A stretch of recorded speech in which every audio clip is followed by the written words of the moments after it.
Hello students, मैं doctor Dimple कुमारी district education office Gopalganj के इस यूट्यूब चैनल पे आपका स्वागत करती हूँ। आज जो हम चैप्टर पढ़ रहे हैं उसकी समापन की ओर हम बढ़ेंगे। जो टॉपिक हमने पिछली क्लास में पढ़ा था जिसमें हमने लिंकेज और रिकम्बिनेशन देखा था, यानी कि सहलग्नता और पुनर्योजन।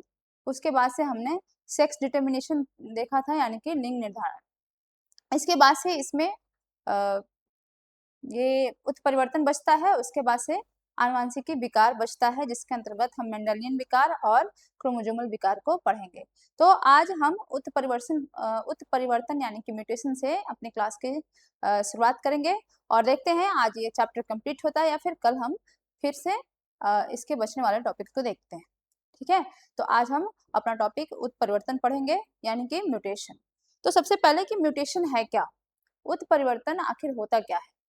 आपने डीएनए का स्ट्रक्चर पढ़ा होगा पिछले क्लास में, यानी कि 11th में पढ़ना था। बायोमॉलिक्यूल्स के अंतर्गत डीएनए की संरचना भी पढ़नी थी। ठीक है, तो उसमें आगे पढ़नी भी है। नेक्स्ट चैप्टर जब हम पढ़ेंगे कि वंशागति का आणविक आधार क्या है, उसमें डीएनए के बारे में पढ़ना है। डीएनए के स्ट्रक्चर्स भी देखेंगे हम लोग और डीएनए के रेप्लिकेशंस कैसे होते हैं, उस क्रम में उत्परिवर्तन कैसे आते हैं। तो वहाँ उत्परिवर्तन यानी कि म्यूटेशन और डिटेल में पढ़ना है। फिलहाल इस चैप्टर में है तो उसको हम देखेंगे कि उत्परिवर्तन आखिर कहते किसे हैं, म्यूटेशन कहते किसे हैं। जो डीएनए का सीक्वेंस होता है यानी कि जो क्रम होता है जिस क्रम में नाइट्रोजनस बेस लगे रहते हैं। अगर आपने डीएनए पढ़ा होगा तो आपको पता होगा कि डीएनए बना किस चीज से है। ठीक है, डीएनए किस चीज से बना होता है। अगर देखा जाए डीएनए दो स्ट्रैंड्स होते हैं। डीएनए के बना कैसे है उतना डिटेल हम नहीं जाएंगे। डीएनए के दो स्ट्रैंड्स होते हैं, दोनों स्ट्रैंड्स एक दूसरे से जुड़े रहते हैं। ठीक है, एक दूसरे से जुड़े किस माध्यम से रहते हैं, नाइट्रोजनस बेस की मदद से जुड़े रहते हैं। ठीक है, नाइट्रोजनस बेस एक स्ट्रैंड और दूसरे स्ट्रैंड को जोड़ते हैं। ये जो नाइट्रोजनस बेस होते हैं जिसको हम नाइट्रोजनी क्षार भी कहते हैं, यह 4 प्रकार के होते हैं। एडेनिन, गुआनिन, साइटोसिन और थाइमिन, यानी प्यूरिन और पायरिमिडिन के अंतर्गत ये चारों प्रकार आते हैं।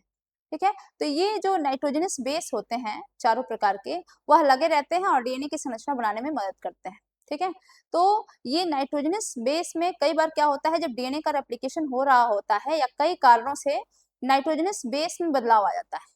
जो डीएनए के नाइट्रोजनी क्षार होते हैं उसमें बदलाव आ जाता है, तो इसी बदलाव को हम म्यूटेशन कहते हैं। क्या कहते हैं, म्यूटेशन यानी कि उत्परिवर्तन। अगर इसको हम डिफाइन करना चाहें तो क्या होगा, तो कोई भी ऐसा चेंज जो डीएनए के क्रम को बदल दे और जो वंशागत हो। यानी ठीक है, अभी किसी जीव में अगर म्यूटेशन हो रहा है तो वो म्यूटेशन क्या होगा, एक तो डीएनए के क्रम में बदलाव आ जाएगा जिसकी वजह से उसका क्रोमोसोम भी प्रभावित होगा और वह जो चेंज होगा वो परमानेंट होगा और वह एक जनरेशन से दूसरे जनरेशन तक जाएगा, यानी कि नेक्स्ट पीढ़ी, आने वाली नेक्स्ट पीढ़ियों में भी वह जाएगा। लेकिन आने वाली नेक्स्ट पीढ़ी में जाएगा कि नहीं ये भी निर्भर करता है कि म्यूटेशन किस में हो रहा है। ठीक है, तो म्यूटेशन जो होता है उत्परिवर्तन वह हेरिटेबल भी हो सकता है और नॉन हेरिटेबल भी हो सकता है। ठीक है, यानी कि आनुवांशिक वंशागति आगे आने वाली पीढ़ियों में जा भी सकता है और नहीं भी जा सकता है। फिलहाल हमको पढ़ना है क्या है, उत्परिवर्तन, तो इसको जानेंगे। जैसे अगर यह डीएनए का सीक्वेंस दिया हुआ है, ऐसे ही नाइट्रोजनस बेस अरेंज रहते हैं, तो इन्हीं नाइट्रोजनस बेस में यानी कि नाइट्रोजनी क्षार में जो बदलाव आता है उसको हम उत्परिवर्तन कहते हैं। यह ड्रास्टिक चेंज होता है, हेरिटेबल होता है और इसकी वजह से जो चेंज होता है डीएनए में, इसकी वजह से जीव का जीनोटाइप और फिनोटाइप दोनों प्रभावित होता है। फिनोटाइप यानी कि जो दृश्य प्रारूप होता है और जीनी प्रारूप होता है, वह दोनों म्यूटेशन की वजह से प्रभावित होते हैं। ठीक है, अब ये जो म्यूटेशन होता है वह 2 प्रकार से हो सकता है। क्या हमने देखा, डीएनए के सीक्वेंस में आए बदलाव को हम क्या कहेंगे, म्यूटेशन कहेंगे। म्यूटेशन हेरिटेबल हो सकता है, नॉन हेरिटेबल भी हो सकता है। अक्सर म्यूटेशन हेरिटेबल ही होते हैं और उसके बाद से यह जीव के फिनोटाइप और जीनोटाइप दोनों को प्रभावित करता है। अब म्यूटेशन होता कैसे है, कितने प्रकार से होता है, वह हम देखेंगे। सबसे पहले तो देखेंगे कि ये जो म्यूटेशन होता है वह पॉइंट म्यूटेशन में हो सकता है, यानी कि बिंदु उत्परिवर्तन हो सकता है, या फिर फ्रेम शिफ्ट म्यूटेशन हो सकता है। ठीक है, कितने प्रकार के हो सकते हैं, ये म्यूटेशन के कारण क्या क्या हो सकते हैं। तो फर्स्ट बिंदु उत्परिवर्तन यानी कि पॉइंट म्यूटेशन और दूसरा फ्रेम शिफ्ट म्यूटेशन। ठीक है। तो बिंदु उत्परिवर्तन में क्या होता है, पॉइंट म्यूटेशन में क्या होता है कि कोई एक नाइट्रोजनस बेस का पेयर डिस्टर्ब हो जाता है। क्या होता है, कोई एक नाइट्रोजनस बेस, नाइट्रोजनस क्षार का जो जोड़ा होता है वह डिस्टर्ब हो जाता है। जैसे यहाँ पे दिखाया है GAG था डीएनए में, किसी कारणवश इसमें क्या हुआ, म्यूटेशन हुआ, तो ए जो था वो यू में बदल गया। किस में बदल गया, यू में बदल गया। ठीक है, तो ये दोनों जोड़े प्रभावित हो जाएंगे। ठीक है, तो ऐसे म्यूटेशन को जिसमें एक नाइट्रोजनी क्षार का जोड़ा प्रभावित होता है उसको हम, सिर्फ एक नाइट्रोजनी क्षार का जोड़ा प्रभावित होता है उसको हम पॉइंट म्यूटेशन यानी कि बिंदु उत्परिवर्तन कहते हैं। जबकि जो फ्रेम शिफ्ट म्यूटेशन होता है उसमें डीएनए के खंड का एडिशन हो सकता है या डिलीशन हो सकता है, यानी कि जो डीएनए का खंड है उसमें 2-3 नाइट्रोजनस बेस आ सकते हैं, 1, 2 या 3 तक आ सकते हैं। ठीक है, जिसकी वजह से क्या होता है ना, इसकी रीडिंग बदल जाती है। क्या हो जाती है, रीडिंग बदल जाती है। जब हम आगे के चैप्टर जब हम हमारा आएगा जिसमें हम वंशागति का आणविक आधार पढ़ेंगे, उसमें देखेंगे कि डीएनए से कैसे एमआरएनए बनता है। ट्रांसक्रिप्शन के प्रक्रिया के द्वारा डीएनए से एमआरएनए बनता है। अगर डीएनए में फ्रेम शिफ्ट म्यूटेशन होता है जिसकी वजह से 2 या 3 या 4, ठीक है, 4 नाइट्रोजनी क्षारों का एडिशन होता है या डिलीशन होता है, यहाँ पे ऐड हो आके ऐड हो गया या फिर डिलीट हो गया, जिसकी वजह से जो उसकी रीडिंग थी फ्रेम होता है वो डाइवर्ट हो जाता है, क्या शिफ्ट हो जाता है। ठीक है, अगर 1, 2 या फिर 4 ऐसा कुछ बदलाव आता है, एडिशन होता है या डिलीशन होता है, तब इसके रीडिंग पे फर्क पड़ता है। क्योंकि जितनी भी इंफॉर्मेशन डीएनए के अंदर छुपी होती है वह ट्रांसक्राइब होकर एमआरएनए के अंदर जाती है। तो सारी सूचनाएं कोडोन के रूप में रहती हैं। किस रूप में, कोड के रूप में, कोडोन के रूप में, जिसमें 3 नाइट्रोजनी क्षार मिलके कोड का निर्माण करते हैं। ठीक है, अगर 3 का एडिशन हो या 3 का डिलीशन हो तो उतना प्रभावित नहीं होता एमआरएनए का रीडिंग। एमआरएनए से प्रोटीन बनना है तो वहां उतना प्रभावित नहीं होता। लेकिन 4 का एडिशन या डिलीशन हो जाए, 2 का एडिशन या डिलीशन हो जाए तो यह शिफ्ट जो फ्रेम होता है वह शिफ्ट हो जाता है, जैसे तैसे उसकी रीडिंग बदल जाती है। जैसे अगर यहाँ हम बताना चाहें ATT यानी कि adenine, thymine, thymine, cytosine, cytosine, guanine, thymine, guanine, adenine, thymine और साइटोसिन था। अगर इसमें शिफ्टिंग हो जाती है, इसमें एडिशन या डिलीशन हो जाता है, तो अगर यहाँ पे टी था, नहीं हो गया, यहाँ टी हट गया, सी आ गया और यह TGG हो गया। ठीक है, तो क्या हो गया, इसकी रीडिंग बदल गई ना। ATT मान लो मिलके कुछ और बनाते, यह किसी और चीज के लिए कोड करते हैं, ये किसी और चीज के लिए कोड करते हैं, किसी और कोड के लिए। लेकिन यहाँ पे क्या हो गया, इसकी रीडिंग बिगड़ जाएगी। यहाँ 2-3 अगर हम इसमें लगा दिए नाइट्रोजनस बेस, अगर किसी कारणवश बदल गए तो इसकी रीडिंग बदल जाएगी। ठीक है, जिसकी वजह से जो प्रोटीन बनना चाहिए था, डीएनए से एमआरएनए बना, एमआरएनए से प्रोटीन बनना चाहिए था, वह प्रोटीन फंक्शनल नहीं बन पाएगा और कुछ ना कुछ खामी उसमें, कुछ ना कुछ उसमें एक तरीके से कहें कि डिजीज हो जाएगा और कुछ ना कुछ खामी आ जाएगा, जिसकी वजह से जो फंक्शन जितना प्रॉपर फंक्शन करना चाहिए था, कार्य करना चाहिए था सेल के अंदर, वह नहीं करेगा, जिसकी वजह से कोई ना कोई हमें विकार लगेगा, कोई ना कोई बीमारी बन जाएगी। इसी में से एक एग्जाम्पल आता है पॉइंट म्यूटेशन का। ये फ्रेम शिफ्ट म्यूटेशन है, फिलहाल इतना ही हमें जानना है। नेक्स्ट जो चैप्टर आएगा उसमें इसके बारे में और डिटेल में पढ़ेंगे कि कैसे शिफ्ट होता है और कैसे रीडिंग बदल जाती है।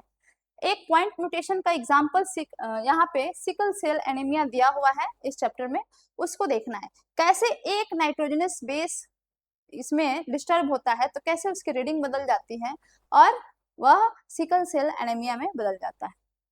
इसमें यह GAG होता है। क्या होता है, नॉर्मल केस में यह कोड GAG कोड करता है ग्लूटामिक एसिड को। किस चीज को, ग्लूटामिक एसिड एक अमीनो अम्ल होता है, उसको कोड करता है। लेकिन इसमें म्यूटेशन की वजह से यह GUG हो जाता है और यह ग्लूटामिन ना बना के वैलिन बनाने लगता है। क्या बनाने लगता है, वैलिन बनाने लगता है। ये जो चेन होता है अमीनो अम्ल का, उसमें 6 नंबर पे ग्लूटामिन बनना चाहिए था, अब बन जाता है वैलिन, जिसकी वजह से यह बीमारी लग जाती है सिकल सेल एनीमिया, सिर्फ एक नाइट्रोजनस बेस के बदलाव के कारण। तो इसमें जो दात्र कोशिका अरक्तता है, यह क्या है, इसमें हमारे जो आरबीसी होना चाहिए उसका शेप ऐसे होना चाहिए, लेकिन जब ये बीमारी होती है तो ये हंसिए के आकार का हो जाता है, यानी कि सिकल शेप्ड हो जाता है, जिसकी वजह से इसके अंदर ऑक्सीजन को बाइंड करने के, ऑक्सीजन को ये उतना जितना बाइंड करना चाहिए था ऑक्सीजन से उतना नहीं कर पाता है, यानी कि स्पेस की इसमें कमी हो जाती है। ठीक है, जिसकी वजह से क्या होता है, जिसकी वजह से यह प्रॉपर फंक्शनिंग नहीं कर पाता और सिकल सेल अनीमिया के हम शिकार हो जाते हैं। ठीक, सिकल सेल एनीमिया के बाद से और भी कुछ डिजीज पढ़ने हैं जिसको हम उसमें पढ़ेंगे, क्रोमोसोम जो मेंडेलियन विकार है उसके अंतर्गत पढ़ेंगे। फिलहाल ये जो म्यूटेशन होते हैं वह किस कारण हो सकते हैं, तो जो म्यूटेशन को इंड्यूस करता है वो उसको हम म्यूटाजेंस कहते हैं। क्या कहते हैं? म्यूटाजेंस, यानी कि उत्परिवर्तजन, उत्परिवर्तजन जिसको इंग्लिश में हम म्यूटाजन कहते हैं। ये म्यूटाजन क्या क्या हो सकते हैं? दो प्रकार के हो सकते हैं, फिजिकल और केमिकल म्यूटाजन। फिजिकल जो यानी कि भौतिक म्यूटाजन होता है, उत्परिवर्तजन, वह क्या क्या होता है? एक्सरे होता है, x rays, gamma rays, beta rays, ठीक है, और अल्ट्रावायलेट रेज। ये सारे जो रेज होते हैं वह फिजिकल म्यूटाजन के अंतर्गत आते हैं, जबकि केमिकल म्यूटाजन के अंतर्गत यानी कि रासायनिक म्यूटाजन के अंतर्गत क्या आता है? मस्टर्ड गैस आता है और फिनोल्स इत्यादि आते हैं। तो आप लोगों को जो हमें इस चैप्टर में पढ़ना है उसमें हम फिजिकल म्यूटाजन के बारे में ही ज्यादा कुछ दिया गया है। एक फॉर्मेलिन भी आता है केमिकल जो होता है, जिसमें आप लैब में देखे होंगे कि कई सारे जीवों के जो रखे रहते हैं एक लिक्विड के अंदर डुबा के रखे जाते हैं, ठीक है। तो वह स्पेसिमेन जिसको हम कहते हैं, वह स्पेसिमेन लिक्विड में कौन सा लिक्विड होता है? फॉर्मेलिन होता है। उसी के अंदर वह जीवों को डुबा के रखा जाता है ताकि जीव सड़े गले नहीं, ठीक है। तो फॉर्मेलिन भी क्या होता है? केमिकल म्यूटाजन होता है। उसके अगर उसका एक्सपोजर मिले तो जीव में वह डीएनए के स्ट्रक्चर को क्या करता है? मैनिपुलेट करता है और म्यूटेशन का वो कारण बन जाता है, ठीक है। तो इस तरीके से दो प्रकार के म्यूटेजन होते हैं, भौतिक और रासायनिक कारक। भौतिक कारक कौन कौन से हो गए? X rays, ultraviolet rays, gamma rays, beta rays, ठीक है। ये सारे रेज जो होते हैं वह भौतिक कारक होते हैं, यानी कि ये फिजिकल म्यूटेजन होते हैं जो ये म्यूटेशन को इंड्यूस करते हैं, डीएनए के सीक्वेंस में बदलाव को लाने के लिए रिस्पॉन्सिबल होते हैं। जबकि जो केमिकल म्यूटेजन होते हैं वो भी क्या करते हैं? म्यूटेशन को इंड्यूस करते हैं और डीएनए के सीक्वेंस में बदलाव लाते हैं, जिसके अंतर्गत हमने किन किन का नाम देखा? मस्टर्ड गैस, फॉर्मेलिन और कुछ फिनॉल्स होते हैं, ठीक है। तो इस तरीके से म्यूटेशन और म्यूटेशन कॉजिंग एजेंट के बारे में हमने देखा। इसके बाद से आगे हम लोगों को पढ़ना है वंशावली विश्लेषण। क्या पढ़ना है? वंशावली विश्लेषण पढ़ना है। ये वंशावली विश्लेषण यानी कि पेडिग्री एनालिसिस, ठीक है। तो पेडिग्री एनालिसिस आखिर होता क्या है? हम पिछली क्लासेस से इस चैप्टर के शुरू से ही पढ़ते आए हैं वंशागति, है ना। वंशागति किसमें? मेंडल ने किसमें वंशागति का अध्ययन किया? मटर में। मॉर्गन ने किसमें अध्ययन किया? तो उसमें ड्रोसोफिला में किया, ठीक है। अगर ह्यूमन की बात करें, जब मेंडल के जो वर्क थे उसको पुनः खोजा गया तो फिर ह्यूमन में भी जो पैटर्न चलता है, बीमारी देखा जाता है कि कई जो खानदान होती है, फैमिली होती है, उसमें कोई न कोई बीमारी हेरिटेबल होती है। दादा नाना को था, उसके चाचा को था, उस पीढ़ी में फिर आने वाली कई पीढ़ियों तक देखते हैं कि कोई बीमारी थी उसके खानदान में, वो आगे जाते जाती है, पीढ़ी दर पीढ़ी वह जाती है, ठीक है। तो उस समय जब मेंडल के कार्य को पुनः खोजा गया तो उस समय मानव में भी, ह्यूमन में भी वंशागति पे चर्चा होने लगी कि कई ऐसी बीमारियां होती हैं जो हमारे में भी क्या होती हैं? हेरिटेबल होती हैं, उसकी भी वंशागति होती है। तो इसके अंतर्गत वंशावली विश्लेषण के अंतर्गत अब जैसे मटर पे काम किया गया और मक्खी पे काम किया गया, उन लोगों का लाइफ साइकिल छोटा था। क्या था? छोटा था। मक्खी का कितना बताया था? 14 दिन का, ठीक है। ड्रोसोफिला जो मक्खी होती है, फ्रूट फ्लाई जिसको कहते हैं, उसका लाइफ साइकिल 14 दिन का था, जबकि मटर का लाइफ साइकिल क्या था? कितने दिन का था? बताना आप, ठीक है। तो इसमें इन लोगों का लाइफ साइकिल शॉर्ट था। अगर मानव पे कोई स्टडी की जाए तो मानव का लाइफ साइकिल तो बड़ा होता है, ठीक है। अगर कोई साइंटिस्ट 40-50 की उम्र में अगर स्टडी करने बैठे और एक आध पीढ़ी तक किसी का स्टडी करना हो किसी मनुष्य का, तो वो संभव नहीं है कि 2-3 पीढ़ियों तक हमारे को वो स्टडी कर ले, क्योंकि इस बीच में उसी की डेथ हो जाएगी और स्टडी उसकी अधूरी रह जाएगी। इसलिए क्या किया जाता है कि जो जिस भी फैमिली पे स्टडी किया जाता है, उसके पीछे के उसके दादा नाना जो भी हैं, उसके चाचा, उसके और पूर्वज परदादा, उनके स्तर को देखा जाता है, उनके लेवल तक के उनकी पीढ़ियों को देखा जाता है। कि कोई खास लक्षण जो है, जो बस सदियों से, वंशों से चला आ रहा है, वंशों से उस फैमिली में चला आ रहा है, तो उसी लक्षण को ट्रैक करने के लिए जो स्टडी की जाती है उसको हम वंशावली विश्लेषण कहते हैं। यानी कि उस वंश में किसी खास लक्षण, जो खास लक्षण है, कोई बीमारी है, वह कैसे, उसका पैटर्न क्या है, कैसे एक पीढ़ी से दूसरी पीढ़ी तक वो आते जा रहा है, इसी का अध्ययन हम वंशावली विश्लेषण के अंतर्गत करते हैं, जिसमें फैमिली ट्री बनाई जाती है। फैमिली ट्री अगर आपने देखा होगा, बच्चों को प्रोजेक्ट मिलता है जिसमें फैमिली ट्री बनानी होती है, तो क्या होता है, ट्री रहता है, उस पर दादा दादी का फोटो, पापा मम्मी, चाचा चाची और भाई बहनों का फोटो लगा के हम फैमिली ट्री बनाते हैं, प्रोजेक्ट में मिलता है। ठीक है, वैसे ही यह ट्री होता है जिसको हम फैमिली ट्री कह लेते हैं। इसमें क्या होता है, इसमें नर मादा, उसके बच्चे, शादी हुआ, उनके बच्चे कितने हुए, संतान कितने हुए, इस सब को इस ट्री में दिखाया जाता है। ठीक है, तो वंशावली विश्लेषण के अंतर्गत उन सारी चीजों को देखा जाता है। इसमें अगर हम सिंबल की बात करें, कौन कौन से सिंबल यूज किए जाते हैं इसके एनालिसिस में, तो उसमें ये जो स्क्वायर शेप का है, यह मेल को डिनोट करता है। किस चीज को डिनोट करता है? मेल को, यानी कि नर को डिनोट करता है, जबकि यह सर्कल शेप्ड है, गोल है, वह मादा को बतलाता है। ठीक है, यह बताता है कि यह, इसका ऐसे लिखने का, जहां कहीं भी ये लिखा हुआ है, वह मादा को यानी फीमेल को डिनोट करेगा। अगर ये कलरफुल है तो वह क्या है, प्रभावित व्यक्ति को प्रदर्शित करेगा। यह यहाँ दिखाया गया है, प्रभावित, यानी कि यह डिजीज से प्रभावित है, यह बीमारी से ग्रसित है। ठीक है, जिस बीमारी को देख रहे हैं, जिस लक्षण को ट्रेस कर रहे हैं, वह उस लक्षण से ग्रसित है, तो उसको रंगा हुआ दिखाया जाता है। ठीक है, और ऐसे जो बीच में एक नर और मादा के बीच में ये जो लाइन दिखाई जाती है, वह बताता है कि उनकी शादी हो गई। ठीक है, इसके अलावा 4-5 सिंबल और हैं जो एनसीईआरटी में दिए गए हैं, उसको भी हम लोग देखते हैं।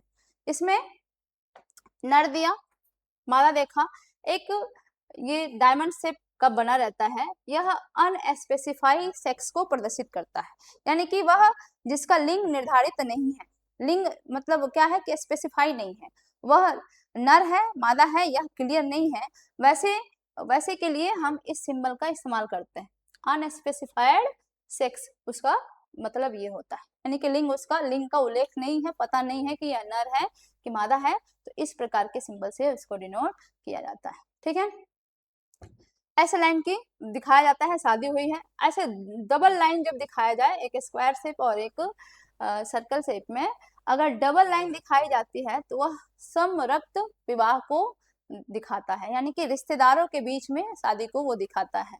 ठीक है, जैसे कोई दूर का रिश्तेदार है, फिर मामा है, चाचा है, या फिर ऐसे जो नजदीकी रिश्तेदार हैं, उनके बीच में अगर शादी हुई हो, उसके बीच में 2 लाइन दिखाई जाती।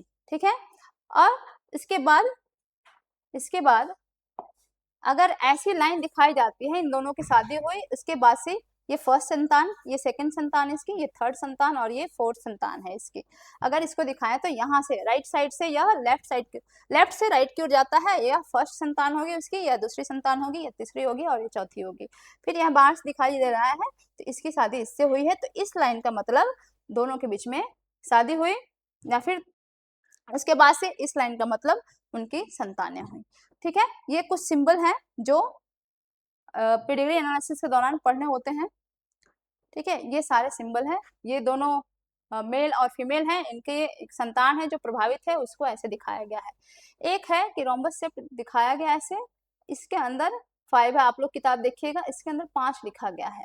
इसका मतलब है 5 प्रभावहीन संतति, यानी कि इनके 5 बच्चे हुए, पांचों में वह बीमारी दिखाई नहीं दिया, तो एक सिंबल के अंदर 5 लिख के हम इसको कर देते हैं कि 5 संतानें हुई और पांचों में वह बीमारी नहीं दिखाई दी, तो इसका मतलब ये है, और इसको डिनोट ये करता है, 5 प्रभावहीन संतति को यह बतलाता है।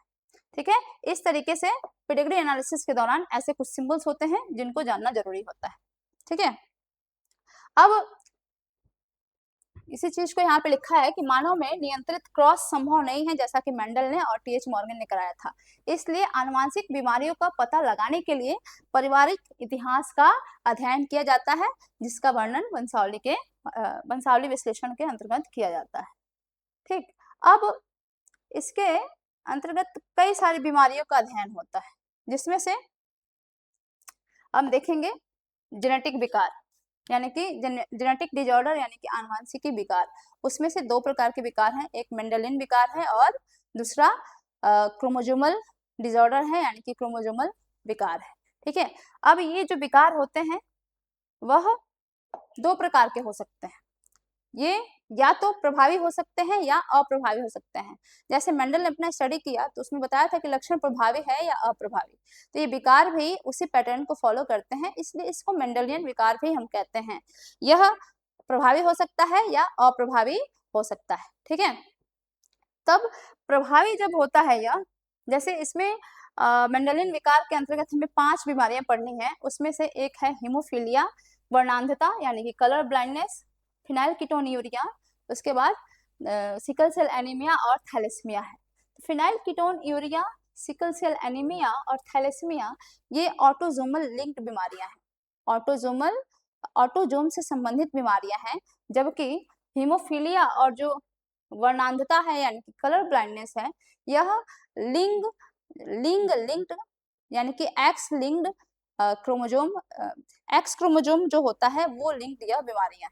ठीक है, जो लिंग गुणसूत्र होते हैं उनसे संबंधित दो बीमारियां हैं, हीमोफीलिया और वर्णांधता यानी कि कलर ब्लाइंडनेस। ठीक है, ये ऑटोजोम और सेक्स क्रोमोजोम की चर्चा हम पिछले 2-3 क्लासेस के दौरान किए थे कि अगर हम ह्यूमन के एक सेल की बात करें उसमें 46 गुणसूत्र होते हैं, जिसमें से यानी कि 23 जोड़े होते हैं, जिसमें से 22 जोड़े क्या होते हैं, अलिंग गुणसूत्र होते हैं यानी कि ऑटोजोम होते हैं, जबकि एक जोड़ा जो होता है उसका लिंग फॉर्मेशन में रोल होता है, इसलिए उसको लिंग गुणसूत्र कहते हैं। ठीक है, मेल में 22 प्लस XY 22 जोड़ा प्लस XY और फीमेल में 23 जोड़ा। ठीक है, तो ये 22 जोड़े क्या होते हैं, अलिंग गुणसूत्र होते हैं, जबकि एक जोड़ा लिंग गुणसूत्र होता है। तो यही जो 3 बीमारियां हमने बताई कौन कौन सी, फिनाइलकेटोन्यूरिया, थैलेसीमिया और सिकल सेल एनीमिया। दात्र रक्त दात्र कोशिका अरक्तता, यह क्या है, ये तीनों अलिंग गुणसूत्र लिंक्ड बीमारियां हैं, यानी कि ऑटोजोमल लिंक्ड बीमारियां हैं। ठीक है, यानी कि यह 22 जोड़े जो अलिंग गुणसूत्र होते हैं उनसे जुड़ी हुई बीमारियां, जबकि जो दो हैं हीमोफीलिया और वर्णांधता वह एक्स लिंक्ड बीमारियां हैं, यानी कि एक्स गुणसूत्र से जुड़ी हुई होती हैं। ठीक है, तो यह हमने देखा, क्या देखा, बीमारियां दो प्रकार की हो सकती हैं, वो डोमिनेंट हो सकती हैं या रिसेसिव हो सकती हैं, प्रभावी हो सकती हैं या अप्रभावी हो सकती हैं। इसकी दो कंडीशन बनती हैं। अगर कोई बीमारी प्रभावी है, ठीक है, तो प्रभावी में हमने क्या देखा था कि कैपिटल टी और स्मॉल टी था, तो उसमें टी प्रभावी था तो अपना लक्षण वो दिखा रहा था। इसी तरीके से अगर कोई बीमारी है जो प्रभावी है तो वह 2-3 कंडीशन में दिखाई देगी। एक तो ऐसे ऐसे अगर हम ए मान लें बीमारी के लिए, तो एक ऐसा कंडीशन रहेगा तो वह जिसमें रहेगा वो डिजीज शो करेगा, डिजीज यानी कि रोग युक्त होगा। यह अगर किसी ऑर्गेनिज्म में, किसी जीव में अगर ये वाली स्थिति होती है उस जीन के दोनों एलील की, तो वह क्या करेगा, रोग युक्त होगा। ठीक है, ये वाली कंडीशन बनेगी तब भी यह क्या होगा, रोग युक्त होगा। ये वाली कंडीशन बनेगी तब वह जीव क्या होगा, सामान्य होगा, यानी कि उसको कोई बीमारी नहीं होगी। ठीक है, क्या क्या कंडीशन बन रही है, अगर वह क्या है, प्रभावी बीमारी है। अगर किसी हम प्रभावी विकार के बारे में बात करेंगे तो दो जीनोटाइप ऐसे अगर रहेंगे तो वह जो ऑर्गेनिज्म होगा उसमें ऐसा अगर जीनोटाइप रहेगा तो बीमारी को प्रदर्शित करेगा, और ऐसा जीनोटाइप रहेगा तो सामान्य रहेगा। यह प्रभावी बीमारी के लिए, प्रभावी यानी कि डोमिनेंट जो डिजीज होगा उसके लिए। अगर हम रिसेसिव की बात करें तो रिसेसिव, जैसे कोई बीमारी है जो रिसेसिव है, अप्रभावी है, तो वो किस जीनोटाइप में दिखाई देगी, ऐसे वाला कंडीशन रहेगा, बंदा जो भी जीव है वो सामान्य होगा। ठीक है, ये वाला कंडीशन रहेगा, ये भी यह सामान्य होगा, और इस वाले कंडीशन में क्या होगा, वह बीमारी युक्त होगा। अगर कोई बीमारी है जो अप्रभावी है ना, तो अप्रभावी बीमारी के लिए ऐसा जीनोटाइप रिस्पॉन्सिबल होगा। ठीक है, ऐसा ऐसा रहेगा, कैपिटल ए नॉर्मल होगा, सामान्य होगा बच्चा, चाहे वो जीव सामान्य होगा, जबकि कैपिटल ए स्मॉल ए में भी कैरियर होगा लेकिन सामान्य होगा। क्या होगा? कैरियर होगा लेकिन सामान्य होगा, जबकि कैपिटल स्मॉल वाली जो होमोजाइगस रिसेसिव वाली जो अवस्था आएगी उसमें वह बीमारी को प्रदर्शित करेगा। ठीक है, तो अगर हम इसके पैटर्न को देखें तो ये एक दिखाया है दात्र कोशिका अरक्तता यानी कि सिकल सेल अनीमिया का पेडिग्री दिखाया है। ठीक है, इसमें दिखाया गया है कि यह जो बच्चा है यह सिकल सेल एनीमिया की बीमारी से ग्रसित है। ठीक है, ग्रसित है इसलिए इसको रंग दिया गया है, यानी पूरा रंगा गया है, ऐसा डार्क है, कलरफुल है, तो ये क्या है? क्या है? यह सिकल सेल एनीमिया से, उस डिजीज से प्रभावित है। यह दोनों अप्रभावित है। ठीक है, मेल भी इसका अप्रभावित है, फीमेल भी इसकी अप्रभावित है, यानी कि इस बच्चे के माता पिता क्या है? इस बीमारी से प्रभावित नहीं है, लेकिन बच्चा बीमारी से प्रभावित हो गया। तो इस कंडीशन में क्या बन सकता है स्थिति? ये वाली स्थिति बन सकती है। ठीक है, यह कैरियर होंगे, क्या होंगे? जो यह ऑटोजोमल रिसेसिव का केस दिखाया गया है, यानी कि अलिंग सूत्री अप्रभावी बीमारी है, जो दात्र कोशिका अरक्तता बीमारी है, यानी कि सिकल सेल एनीमिया जो बीमारी है वह ऑटोजोमल रिसेसिव है। ठीक है, यह अलिंग सूत्री क्रोमोजोम से रिलेटेड है। इसमें ये इसके फादर भी कैरियर है, इसकी मदर भी कैरियर है, तब जाके अगर इसकी हम क्रॉसिंग कराएंगे ऐसे, आपको अगर क्रॉस याद होगा, क्रॉस अगर आपको याद होगा तो कैपिटल ए और कैपिटल ए की क्रॉसिंग कराई जाएगी, तो इससे क्या संतानें बन सकती हैं? देखो जरा, कैपिटल ए स्मॉल ए बनेगा, कैपिटल ए स्मॉल ए इसकी गैमिट बनेगा, इसका गैमिट, ये इसके साथ जाए तो कैपिटल ए, ये इसके साथ जाए तो कैपिटल ए स्मॉल ए, और ये इसके साथ जाए तो कैपिटल ए स्मॉल ए, और ये इसके साथ जाए तो स्मॉल ए, यानी कि ये वाली कंडीशन स्मॉल ए आएगी, तब जाके यह बीमारी को प्रदर्शित करेगा। अगर इसका हम जेनोटाइप लिखना चाहें तो क्या लिखेंगे? इसके मम्मी पापा कैरियर हो जाएंगे, यानी कि दोनों वाहक होंगे, और यह बीमारी वाहक ही, देखो यहाँ पे कोई बीमारी ना दिखे, पेरेंट में वो बीमारी ना दिखे और बच्चों में वो बीमारी दिखे, तो वह सीधा स्पष्ट हो जाता है कि वह कैरियर है, यानी कि वो रिसेसिव बीमारी का पैटर्न चल रहा है। क्या है?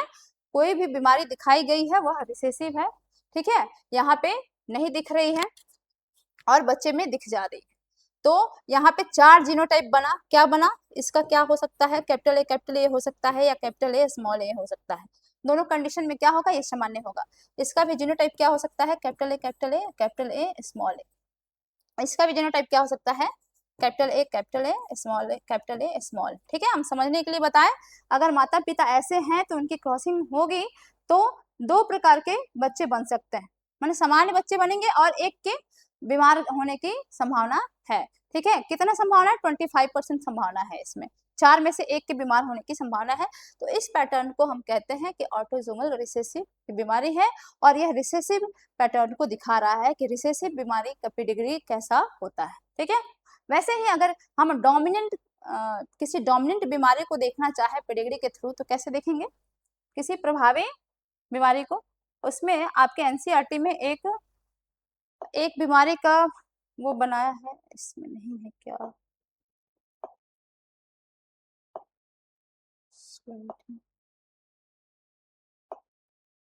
कैसे नहीं है? चलो शायद नहीं दिख रहा है। आप जब उसमें देखिएगा, एनसीईआरटी का बुक है, उसमें कौन डिस्ट्रॉफी करके कोई बीमारी दिया है, मायोटोनिक डिस्ट्रॉफी है, उसका बनाया है। उसमें कहीं ना कहीं उसमें दिखाएगा, जैसे इसमें पेरेंट्स डिफेक्टेड नहीं है, लेकिन जो उसमें होगा कोई जनरेशन स्किप नहीं करेगा। ठीक है, कोई जनरेशन स्किप नहीं करेगा, माता पिता में से भी कोई ना कोई उस बीमारी से ग्रसित होगा, तब जाके उसके नेक्स्ट जनरेशन में भी जाएगा, तो उसमें भी बच्चों को ग्रसित दिखाएगा।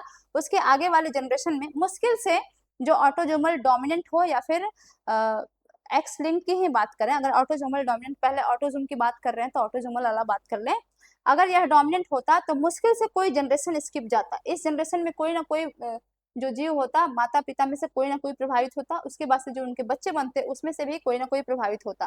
ठीक है, फिर ये जो दिखा रहा है यहाँ पे भी बीमारी के आने की संभावना रहती। अगर 2-3 पीढ़ी तक दिखाया जाए, ये माता पिता है, उनकी ये संतान है, उनकी संतान में से किसी की शादी हुई, उसका उसका संतान बना तो ये है। तो 2-3 पीढ़ी तक अगर देखा जाए तो लगभग हर पीढ़ी में वह बीमारी दिखाई देता है जो प्रभावी होता है। ठीक है, तो जो ऑटोजोमल, यह ऑटोजोमल रिसेसिव है। ऑटोजोमल जो डोमिनेंट होता तो कोई ना कोई कोई जनरेशन स्किप नहीं करता। एक पैटर्न देखा गया है इसमें कि जो एक्स लिंक्ड होते हैं, एक्स लिंक्ड बीमारियां होती हैं, जो एक्स क्रोमोजोम होता है। जैसा कि पता है कि फीमेल में कितने एक्स क्रोमोजोम होते हैं, फीमेल में 2 एक्स क्रोमोजोम होते हैं। ठीक है, 2 एक्स क्रोमोजोम होते हैं, जबकि मेल में एक्स वाई होता है, जिसमें से एक्स क्रोमोजोम एक ही होता है। ठीक, तो कोई भी एक्स क्रोमोजोम से जो लिंक्ड बीमारियां होती हैं, वह लड़कों में पुरुषों में होने की संभावना ज्यादा रहती है उसकी। ठीक है, क्योंकि जो लड़का बनता है वह कैसे बनता है, अगर बात करें इतने प्रकार के गैमेट्स बनेंगे। मेल में एक्स गैमेट बनेगा और वाई गैमेट वाला गैमेट, वाई गुणसूत्र वाला गैमेट बनेगा। जबकि फीमेल बनाएगी तो कभी भी फीमेल में गैमेट बनेगा, उसके अंदर एक्स क्रोमोजोम ही रहेगा। ठीक है, तो यह एक्स क्रोमोजोम और एक्स क्रोमोजोम को अगर साथ में हम लेके जाते हैं तो लड़की बनेगी। इस एक्स क्रोमोजोम को वाई क्रोमोजोम के साथ लेके जाए तो लड़का बनेगा। एक्स एक्स को इस एक्स के साथ लेके जाए तो एक्स एक्स बनेगा, यानी कि लड़की बनेगी। और एक्स एक्स को इस वाई के साथ लेके जाए तो लड़का बनेगा। यानी कि 50% चांस रहते हैं लड़का लड़की बनने की। अगर एक्स लिंक्ड कोई भी डिजीज है, अगर फीमेल क्या है, कैरियर है, फीमेल क्या है, कैरियर है, यानी कि वाहक है, तो माता को तो कुछ नहीं होगा, लेकिन उस क्या होगा, उस एक्स क्रोमोजोम को अगर वह अपने बेटे को देती है, कहीं भी अगर लड़का बन रहा है तो एक एक्स क्रोमोजोम उसकी मम्मी से आ रहा है, एक एक्स क्रोमोजोम उसकी मम्मी से आ रहा है। तो जो 2 लड़के अगर उसके बनेंगे तो उसमें 50% चांसेस रहेगा कि लड़का प्रभावित हो। लड़की प्रभावित नहीं होगी, क्योंकि उसके पास 2 एक्स क्रोमोजोम रहेगा, एक उसके पापा से मिलेगा, एक उसकी मम्मी से मिलेगा। ठीक है, तो जो रिसेसिव बीमारियां होती हैं एक्स लिंक्ड रिसेसिव, वह पुरुषों में यानी कि लड़कों को होने की संभावना ज्यादा रहती है। ठीक है, एक्स लिंक्ड रिसेसिव हो या फिर एक्स लिंक्ड डोमिनेंट हो। एक्स लिंक्ड डोमिनेंट के केस में तो फादर ही प्रभावित रहते हैं, या फिर मान लो कहीं कहीं एक्स लिंक से रिलेटेड जो भी बीमारियां, चाहे वो रिसेसिव हो चाहे वह डोमिनेंट हो, मेल में होने की संभावना ज्यादा रहती है, यानी कि लड़कों में होने की संभावना ज्यादा रहती है। ठीक, इसके बाद हम देखेंगे ये वाला, जैसे दात्र सिकल सेल एनीमिया के बारे में मेंडेलियन विकार देख लेते हैं। इसमें थोड़ा सारे डिजीज के बारे में चर्चा करनी है। इसमें से एक सिकल सेल एनीमिया और थैलेसीमिया के बारे में उसमें चर्चा किया गया है, और बाकी सबके बारे में तीनों में देखते हैं। ठीक है, तो हीमोफीलिया, सबसे पहले तो एक्स लिंक देख लो। हीमोफीलिया, हीमोफीलिया में उसमें रानी विक्टोरिया की चर्चा की गई है कि वह एक्स क्या था, हीमोफीलिया से ग्रसित थी, कैरियर थी। क्या थी, कैरियर थी।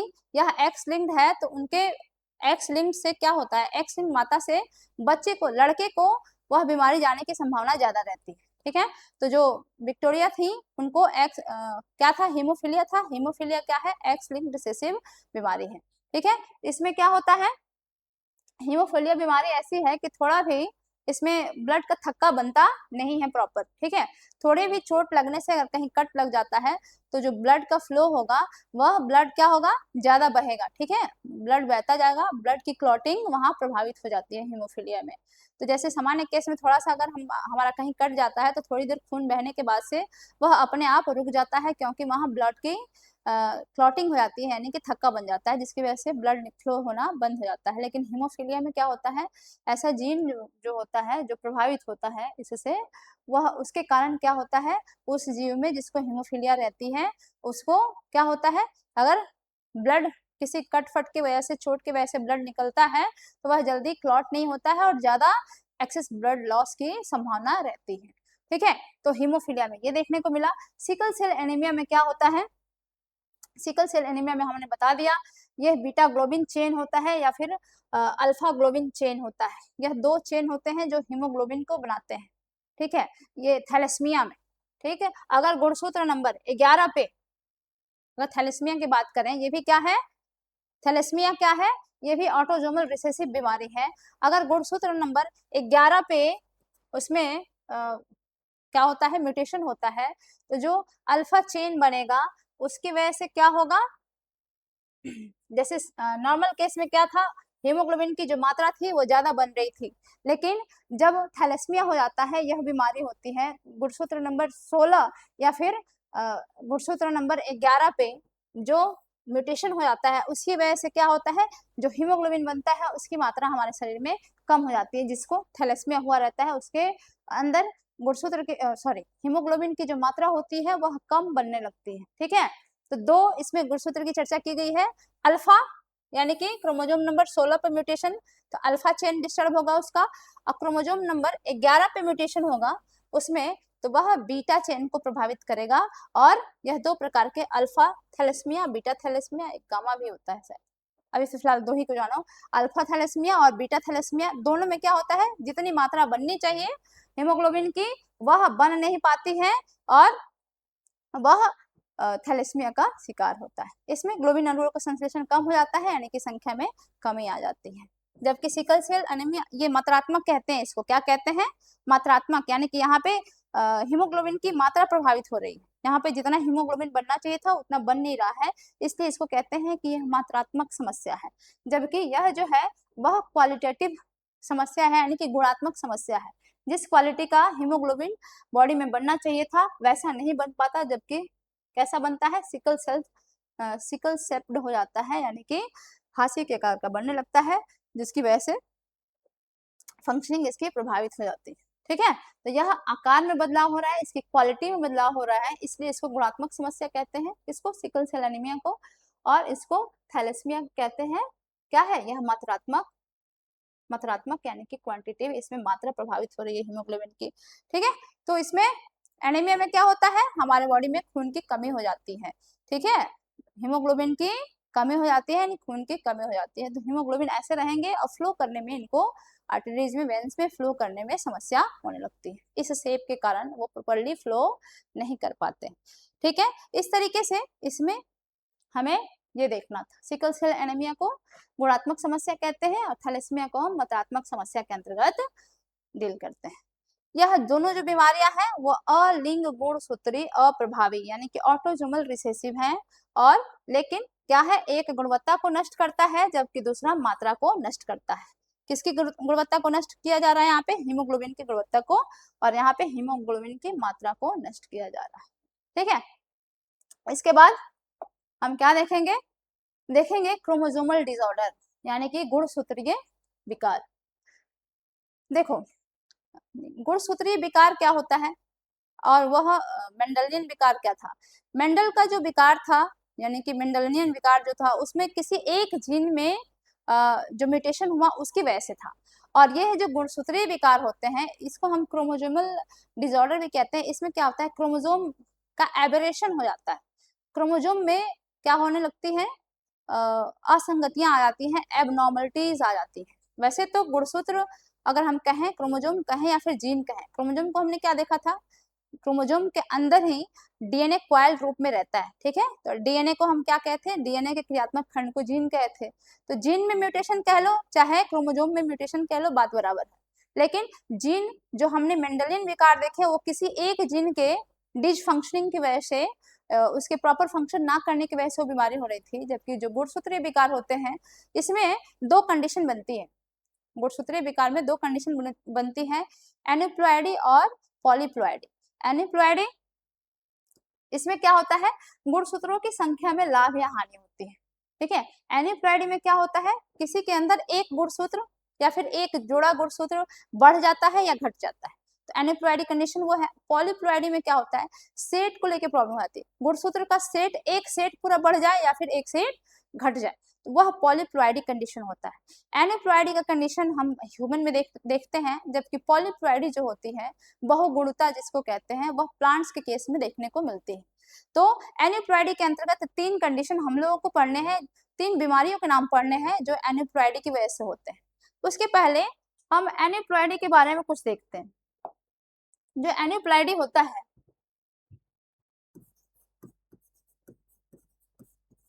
प्लॉइडी होता है यह इसके एन्यूप्लॉइडी, इसको आप हिंदी में भी लिख सकते हैं एन्यूप्लॉइडी,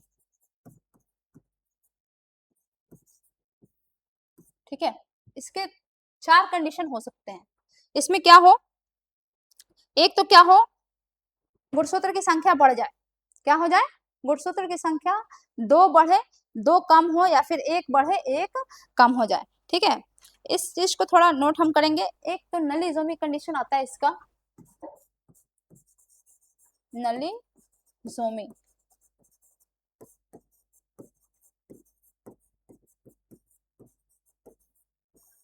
इसको हम 2n-2 से करते हैं, ठीक है।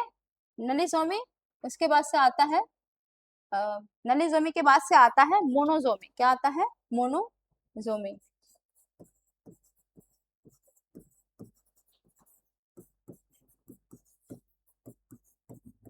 मोनोसोमी में उसको हम, इसका कैरियोटाइप होता है 2n-1। एक आता है ट्राइसोमी, ट्राइसोमी,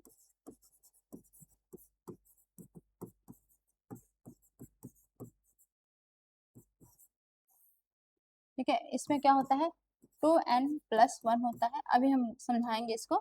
उसके बाद से होता है नलिज़ोमी, मोनोसोमी, ट्राइसोमी, टेट्रासोमी। क्या होता है, टेट्रासोमी,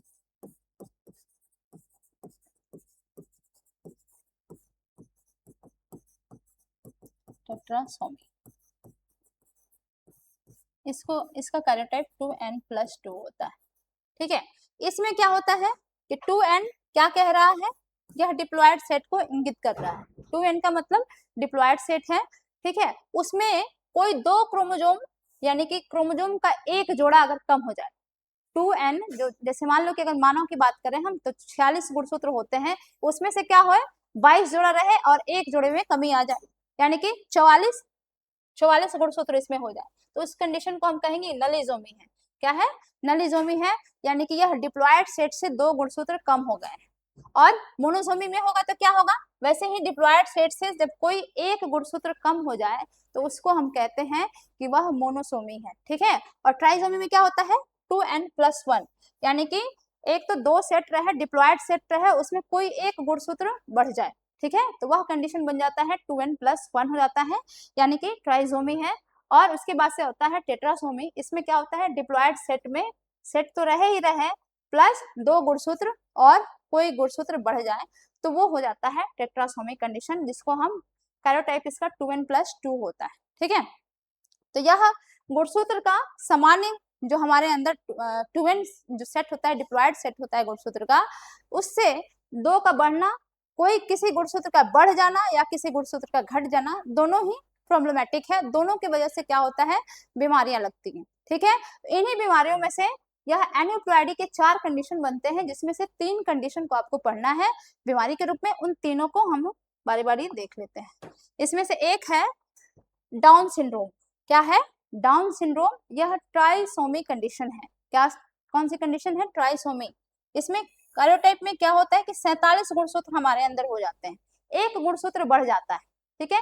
कौन सा गुणसूत्र बढ़ता है, गुणसूत्र नंबर 21, जो 21वां गुणसूत्र होता है, उसकी, जैसे हम कहते हैं कि हर गुणसूत्र जोड़े में रहता है, तो 21 नंबर गुणसूत्र जोड़े में था, एक और आ गया 21 नंबर गुणसूत्र।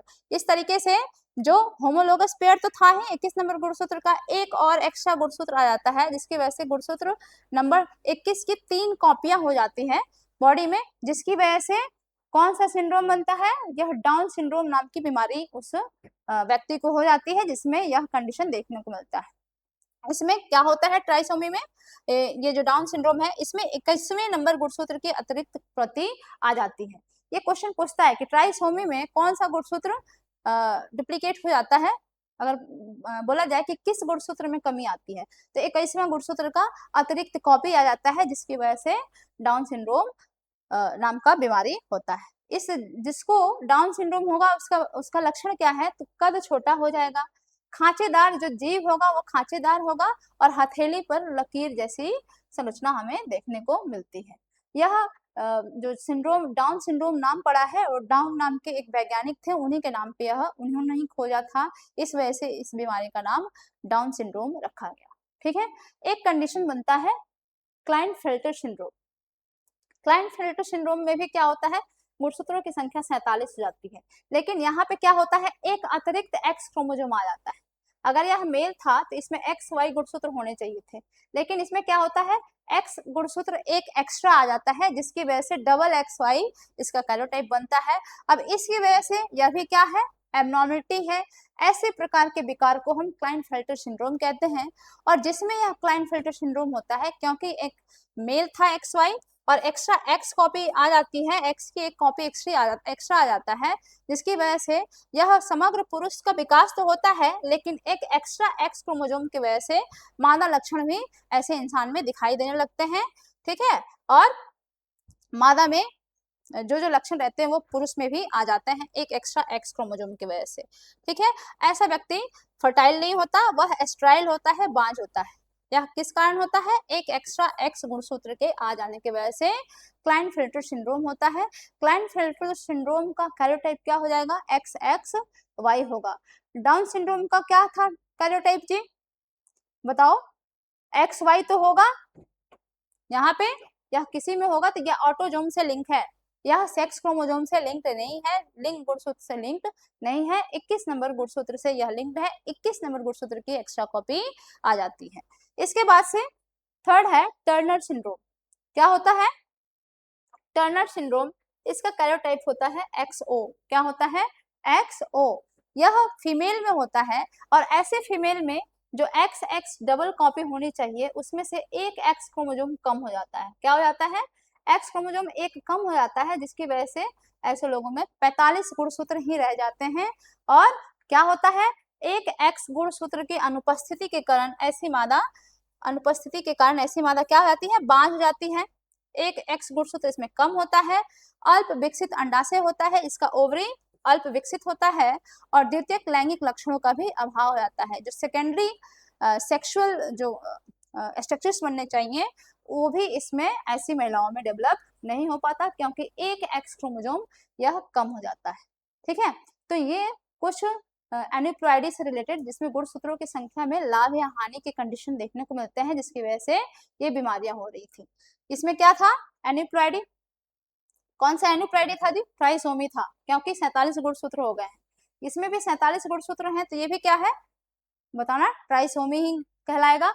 और यह क्या है, मोनोजोमिक कंडीशन है। टर्नर सिंड्रोम क्या है, मोनोजोमिक कंडीशन है, क्योंकि यहाँ पे 2n-1 हो गया है, इस वजह से यहाँ पे गुणसूत्र जो 46 होने चाहिए 45 हो गए हैं।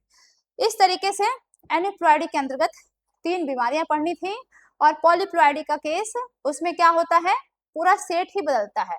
2n-1, 2n+1 हम बताए, 2n-2 बताया, 2n+2 बताया, तो उसमें क्या होगा, पॉलीप्लॉइडी में यह सेट ही बढ़ेगा, 2n+n हो जाए, 2n+2n हो जाए।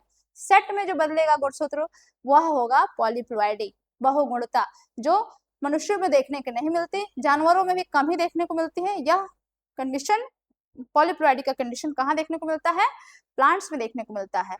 वह ये जो एनिप्लॉइडी कंडीशन है, ये वाला कंडीशन किस कारण आता है, जब कोशिका का विभाजन होता है उस दौरान जो क्रोमैटिड्स अलग होते हैं कोशिका विभाजन के दौरान, जो बीच से एक पोल की ओर एक क्रोमैटिड जाता है, दूसरे पोल की ओर दूसरा क्रोमैटिड जाता है, तब 1 से 2 कोशिका बनती है, उसमें बराबर बंटवारा होने के बाद वो क्या होता है, टेलोफेज कंडीशन में जब क्रोमैटिड्स अलग होने होते हैं, एनाफेज कंडीशन में जब क्रोमैटिड्स अलग हो रहे होते हैं, किसी कारणवश किसी कमी की वजह से वो क्रोमैटिड्स अलग नहीं हो पाते, तो क्या होता है, वह 2 चला गया, किसी में अधिक हो गया, किसी में नहीं गया तो कम हो गया, किसी दूसरे में सेल में गया तो वो अधिक हो गया।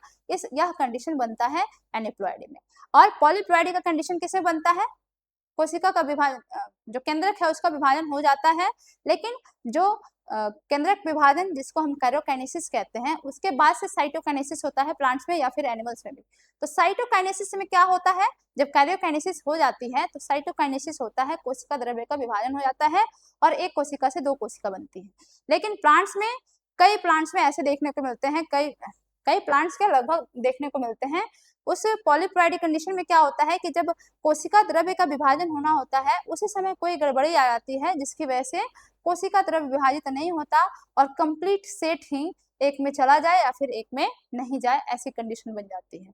तो कंप्लीट सेट का डिस्टर्बेंस वहां पे देखने को मिलता है, जो प्लांट्स में देखने को मिलता है। इस तरीके से यह दो कंडीशन बन रही थी क्रोमोसोमल विकार के अंतर्गत, एन्यूप्लॉइडी और पॉलीप्लॉइडी। एन्यूप्लॉइडी के अंतर्गत टर्नर सिंड्रोम, डाउन सिंड्रोम और क्लाइनफेल्टर सिंड्रोम हमने पढ़ा, यह पढ़ना था। और पॉलीप्लॉइडी के बारे में बस इतना ही चर्चा किया गया एनसीईआरटी में, जो प्लांट्स में देखने को मिलते हैं। इस तरीके से हमारा ये चैप्टर कंप्लीट हुआ। ये दो तीनों टॉपिक्स देखने थे, आज हमने वो देख लिया। नेक्स्ट क्लास में इन सारे टॉपिक्स से रिलेटेड कुछ क्वेश्चन हमने सॉल्व किए थे बीच में। नेक्स्ट क्लास में इन्हीं सारे टॉपिक्स जो बचे रह गए थे उसी पर आधारित हम एमसीक्यू सॉल्व करेंगे। उसके बाद से नेक्स्ट यूनिट को हम शुरू करने का प्रयास करेंगे और शुरू किया जाएगा। तब तक के लिए आप इन क्लासेस को देखिए। कोई प्रॉब्लम हो तो बताइए, कमेंट सेक्शन में जाके कमेंट कीजिए और पढ़ते रहिए। जहाँ भी कहीं रहें, किससे भी पढ़ें, पढ़ते रहें और रिवीजन करते हैं। तब तक के लिए धन्यवाद और मिलते हैं नेक्स्ट क्लास में। Thank you.